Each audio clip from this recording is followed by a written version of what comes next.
हरि ओम श्री दुर्गाय नमः।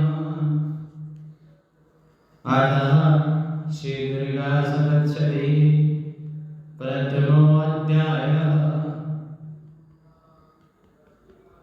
हरि ओम खड्गं चक्रे गदेषु चापपरिधाय शूलं विशुण्डिं शिरः खड्गं च सन्दतिकरे श्रीनयनं सर्वाङ्गभूषावृतां नीलाशमुदितिमाशया पाददशकामसेवे महाकालिकं जामस्तोतसमपिते हरो कमलजो हन्तु मे मधुकैटभम्। श्री भगवान विष्णु के जो सो जाने पर मधु और कैटभ को मारने के लिए कमल जन्मा ब्रह्मा जी ने जिनकी स्तुति की है, उन महाकाली देवी का मैं सेवन करता हूँ। वह अपने 10 हाथों में खड्ग चक्र गदा बाण धनुष परिध शूल विशुंडी मस्तक और शंख धारण करती है। उनकी 3 आंखें हैं। वह समस्त अंगों में दिव्य आभूषणों से विभूषित हैं, सजी हुई हैं और उनके शरीर की कांति नील मणि के समान है तथा वह 10 मुख और 10 पैरों से युक्त है। हरि ओम नमः चंडिकाय नमः। श्री मार्कंडेय जी उवाच। मार्कंडेय जी बोले, सूर्य के पुत्र सार्वनी जो 8वें मनु कहे जाते हैं, उनकी उत्पत्ति की कथा विस्तार पूर्वक कहता हूँ, सुनो। सूर्य कुमार महाभाग सावर्णी भगवती महामाया के अनुग्रह से जिस प्रकार मनमंत्र के स्वामी हुए वही प्रसंग सुनाता हूँ। पूर्व काल की बात है। सुवारो चिश मनमंत्र में सुरथ नाम के एक राजा थे और वह चैत्र वंश में पैदा हुए थे। उनका सारे भूमंडल पर अधिकार था। वह प्रजा को अपने पुत्रों की तरह धर्मपूर्वक पालन किया करते थे प्रजा का। तो भी उस समय कोलाविंदसी नाम के क्षत्रिय उनके शत्रु बन गए और राजा सुरथ की दंड नीति बड़ी ही प्रबल थी। उनका शत्रुओं के साथ घोर युद्ध हुआ। जबकि कोलाविंदसी संख्या में थोड़े थे, तो भी राजा सुरथ युद्ध में उनसे हार गए। तब वह युद्ध भूमि में से अपने नगर को लौटाए और केवल अपने देश का राजा होकर रहने लगे। सारी पृथ्वी से अब उनका अधिकार जा चुका था, किंतु वहां भी उन प्रबल शत्रुओं ने उस समय महाबाग राजा सुरथ पर आक्रमण कर दिया। वह अपने देश का राजा भी नहीं रहा है। प्रकार से राजा का बल समाप्त हो चला था। इसलिए उनके दुष्ट बलवान एवं दुरात्मा मंत्रियों ने वहां उनकी राजधानी में जो भी राजकीय सेना और खजाना था उसको हथिया लिया। सुरथ का प्रभुत्व नष्ट हो गया था, इसलिए वह शिकार खेलने के बहाने घोड़े पर बैठकर वहां से अकेले ही एक घने जंगल में चला गया। वहां उन्होंने विप्रवर मेघामुनि का आश्रम देखा, जहां कितने ही हिंसक जीव अपने स्वाभाविक हिंसा विधि छोड़कर परम शांत भाव से रहते थे। मुनियों के बहुत से शिष्य उस जंगल की शोभा बढ़ा रहे थे। वहां जाने पर मुनि ने उनका सत्कार किया और वह उन मुनि श्रेष्ठ के आश्रम पर इधर उधर विचरते हुए कुछ समय तक रहे। फिर ममता से आकृष्टचित होकर वहाँ इधर इस प्रकार से चिंता करने लगे कि पूर्व काल में मेरे पूर्वजों ने जिसका पालन किया था वही नगर आज मेरे बिना है, मुझसे रहित है, मेरे हाथ से चला गया। पता नहीं मेरे दुराचारी भाईगण उसकी धर्मपूर्वक रक्षा करते हैं या नहीं। जो सदा मद की वर्षा करने वाला और शूरवीर था, वे मेरा प्रधान वाहन हाथी ना जाने अब शत्रुओं के अधीन होकर कौन से दुखों को भोगता हो। जो लोग मेरी कृपा धन और भोजन पाने के लिए सदा मेरे पीछे पीछे चला करते थे, वह निश्चय ही अब दूसरे राजाओं के पीछे पीछे चल रहे होंगे और अब वही लोगों के द्वारा सदा खर्च होते रहने के कारण अत्यंत कष्ट से जमा किया हुआ मेरा वह खजाना खाली हो जाएगा। ये तथा और भी कई बातें राजा सुरथ निरंतर सोच रहे थे और सोचते रहते थे। एक दिन उन्होंने महाविप्रवर मेघा के आश्रम के निकट एक वैश्य को देखा और उससे पूछा, भाई तुम कौन हो? जहाँ तुम्हारे आने का क्या कारण है? तुम इतने परेशान और अनमने से दिखाई देते हो। राजा सुरथ का ये प्रेम पूर्वक कहा हुआ वचन सुनकर वैश्य ने विनती भाव से उन्हें प्रणाम करके कहा। वैश्य बोला, राजन, मैं धनियों के कुल में पैदा हुआ एक वैश्य हूँ। मेरा नाम सामादी है। मेरे दुष्ट औरत पुत्रों ने धन के लालच से मुझे घर से बाहर निकाल दिया। इस समय धन और औरत और पुत्रों से दूर हूँ। मेरे विश्वसनीय बंधुओं ने ही मेरा, अपने सगे संबंधियों ने, भाई बंधुओं ने ही मेरा धन लेकर मुझे दूर कर दिया। इसलिए दुखी होकर मैं जंगल को चला आया हूँ, जहाँ रहकर मैं इस बात को नहीं जानता कि मेरे पुत्रों की और मेरी औरत की और मेरे सज्जन संबंधी ठीक हैं या नहीं, इस समय घर में वह कुशल से हैं या नहीं, जहाँ उन्हें कोई कष्ट है, वह मेरे पुत्र कैसे है, मैं सदाचारी है या दुराचारी है। जिन लोभी लालची, राजा ने पूछा, जिन लोभी लालची औरत पुत्र आदि ने पैसे के कारण, धन के कारण तुम्हें घर से निकाल दिया, उनके प्रति तुम्हारे दिल में इतना प्रेम बंधन क्यों है? वैश्य बोला, आप मेरे विषय में जैसी बात करते हैं वह सब ठीक है, किंतु क्या करूं, मेरा जो मन है वह निष्ठुरता नहीं धारण करता।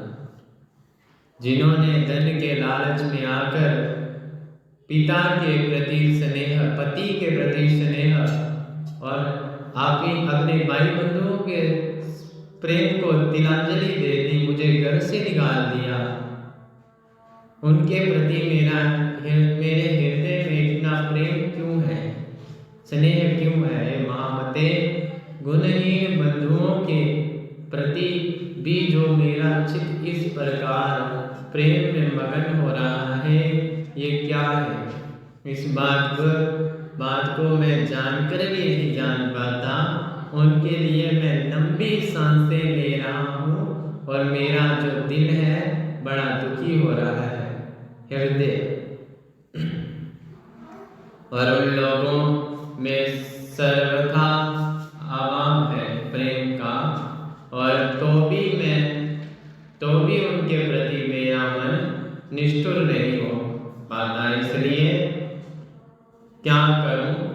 मार्कंडेय जी कहते हैं, ब्राह्मण तदंतर राजाओं में श्रेष्ठ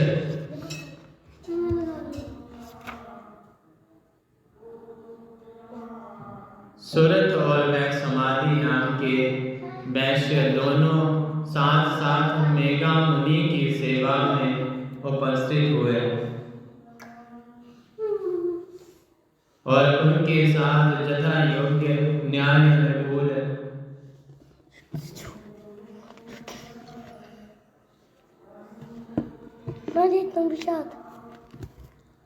अनुकूल बड़े विनय पूर्वक विनती के साथ बर्ताव करके बैठे। तत्पश्चात वैश्य और उस खजान राजा ने कुछ बातचीत आरंभ की। राजा ने कहा, भगवान, मैं आपसे एक बात पूछना चाहता हूँ, उसे बताइए। मेरा चित्त अपने अधीन ना होने के कारण वह बात मेरे मन को बहुत दुख देती है। जो राज्य मेरे हाथ से चला गया उसमें और उसके संपूर्ण अंगों में जो मेरी ममता प्रेम बसा हुआ है, मुनिश्रेष्ठ जानते हुए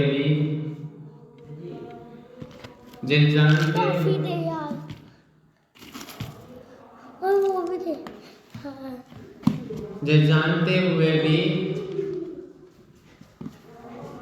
कि मैं अब मेरा नहीं है, मूर्ख की भांति मुझे उसके लिए दुख होता है। ये क्या है? इधर ये वैश्य भी घर से बेइज्जत होकर आया है, अपमानित होकर आया है।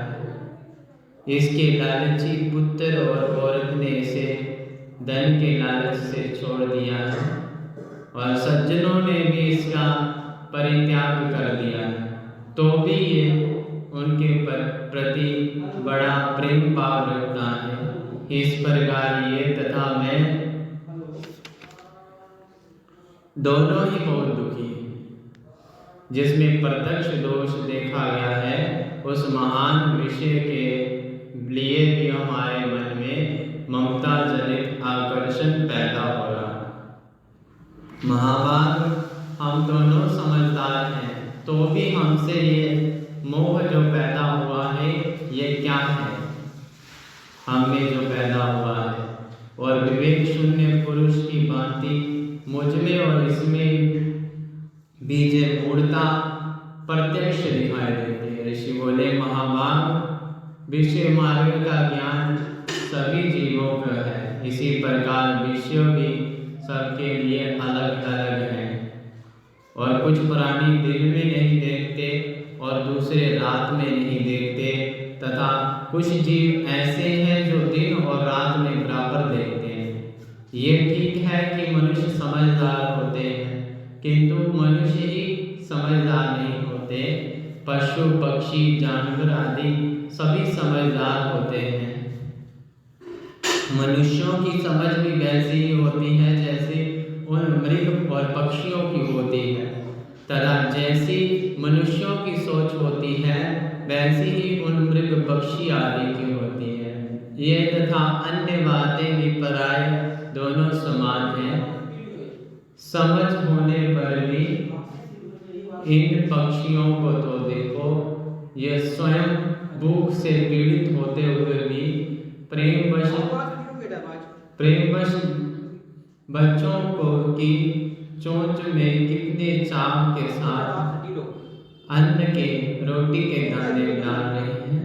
नरश्रेष्ठ, क्या तुम नहीं देखते कि ये मनुष्य समझदार होते हुए भी लालचवश अपने किए हुए कर्म का उपकार का बदला पाने के लिए अपने पुत्रों की अभिलाषा करता है, पुत्रों से, जब भी उन सब में समझ की कमी नहीं है। तथापि वह संसार की स्थिति, जन्म मरण की परंपरा बनाए रखने वाले भगवती महामाया के प्रभाव द्वारा ममतामय भाव से युक्त होकर मोह के गहरे खड्डे में गिराए गए। इसलिए इसमें आश्चर्य नहीं करना चाहिए। जगदीश्वर भगवान विष्णु की जोग निद्रा रूपा जो भगवती महामाया है, उन्हीं से ये जगत मोहित हो रहा है। और वह भगवती महामाया देवी ज्ञानियों के भी मन को बलपूर्वक खींचकर मोह में डाल देती है। वह ही इस संपूर्ण चराचर जगत की सृष्टि करती है। वह ही प्रसन्न होने पर मनुष्यों को मुक्ति के लिए वरदान देती है। वह ही 10 महाविद्या पराविद्या संसार बंधन मोक्ष हेतु भूता सनातनी देवी तथा संपूर्ण ईश्वरों की भी आदिश्वरी है। राजा ने पूछा, भगवान जिन्हें आप महामाया कहते हैं, वह देवी कौन है? ब्राह्मण, उनका आविर्भाव कैसे हुआ तथा उनके चरित्र कौन कौन से हैं? ब्रह्म वेदों में श्रेष्ठ है। महर्षि, उन देवी का जैसा प्रभाव हो, जैसा स्वरूप हो और जिस प्रकार प्रादुर्भाव हुआ हो, वह सब मैं आपके मुख से सुनना चाहता हूँ। ऋषि बोले, राजन, वास्तव में तो वह देवी नित्य स्वरूपा ही है। संपूर्ण जगत उन्हीं का रूप है और तथा उन्होंने समस्त विश्व को व्याप्त कर रखा है। तथापि उनका प्राकट्य अनेक प्रकार से होता है। वह मुझसे सुनो, जब भी वह नित्य और अजन्मा है, तथापि जब देवताओं का कार्य सिद्ध करने के लिए प्रकट होती हैं, उस समय लोक में पैदा हुई कहलाती है। कल्प के अंत में जब सारा जगत एकान में निमग्न हो रहा था और सबके प्रभु भगवान विष्णु शेष नाग की शैया बिछाकर जोग निद्रा का सहारा लेकर सो रहे थे, उस समय उनके कानों के मैल से 2 भयानक असुर पैदा हुए, जो मधु के और कैटल के नाम से जाने गए। और वह दोनों ब्रह्मा जी का वध करने के लिए तैयार हो गए। भगवान विष्णु के नाभि कमल में विराजमान प्रजापति ब्रह्मा जी ने जब उन दोनों भयानक असुरों को अपने पास आया और भगवान को सोया हुआ देखा, तब उन्होंने ध्यान पूर्वक भगवान विष्णु को जगाने के लिए उनके आंखों में निवास करने वाली निद्रा देवी की स्तुति आरंभ कर दी, जोग निद्रा की। और जो इस विश्व की आदिश्वरी, सारे जगत को धारण करने वाली, संसार का पालन और संहार करने वाली तथा तेज स्वरूपा विष्णु की अनुपम शक्ति है, उन्हीं भगवती निद्रा देवी की ब्रह्मा भगवान स्तुति कर रहे हैं। कहते हैं, देवी तुम्ही स्वाहा, तुम्ही सुधा, तुम्ही वष्टकार हो। स्वर भी तुम्हारे ही स्वरूप हैं। तुम्ही जीवन दायिनी सुधा हो। नित्य अक्षर प्रणव में अकार उकार मकार 3 मात्राओं में तुम्ही उपस्थित हो। और इन 3 मात्राओं के अतिरिक्त जो बिंदु रूप नित्य अर्ध मात्रा, जिसका विशेष रूप से उच्चारण नहीं किया जा सकता, वह भी तुम्ही हो। देवी तुम्ही संध्या, सावित्री तथा परम जननी हो। देवी तुम्ही इस विश्व ब्रह्मांड को धारण करती हो और तुम्ही से इस जगत की सृष्टि होती है, तुम्ही से इसका पालन होता है और सदा तुम्ही कल्प के अंत में सबको अपना ग्रास बना लेती हो।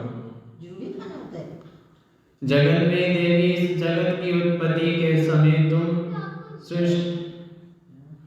सृष्टि रूपा हो और पालन काल में स्थिति रूपा हो तथा कल्पांत के समय संहार रूप धारण करने वाली। तुम्ही महाविद्या, महामाया, महामेघा, महास्मृति, महामोह रूपा, महादेवी और महासुरी हो।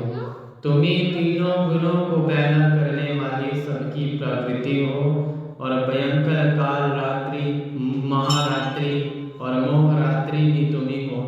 तुम्ही श्री, तुम्ही ईश्वरी, तुम्ही हरि और तुम्ही बोध स्वरूपा बुद्धि हो। लज्जा, पुष्टि, तुष्टि, शांति और क्षमा भी तुम्ही हो।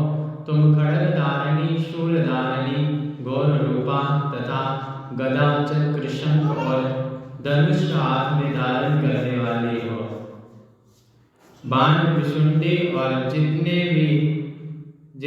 भी ये तुम्हारे अस्त्र हैं, तुम सौम्य और सौम्य अवतार हो। इतना ही नहीं, जितने भी सौम्य और सुंदर पदार्थ हैं उन सब की अपेक्षा तुम अत्यंत सुंदरी हो। पर और अपर सबसे परे रहने वाली परमेश्वरी तुम्ही हो।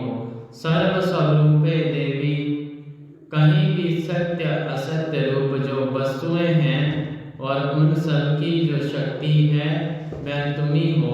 ऐसी अवस्था में तुम्हारी स्तुति क्या हो सकती है। और जो इस जगत की पैदा करने वाली, पालन करने वाली और संहार करती हैं, उन भगवान को भी तब तुमने निद्रा के अधीन कर दिया है, तब तुम्हारी स्तुति में करने में कौन यहाँ पे योग्य है, समर्थ है। मुझको भगवान विष्णु को भी तुमने ही शरीर धारण कराया है, अतः तुम्हारी स्तुति क्या हो सकती है।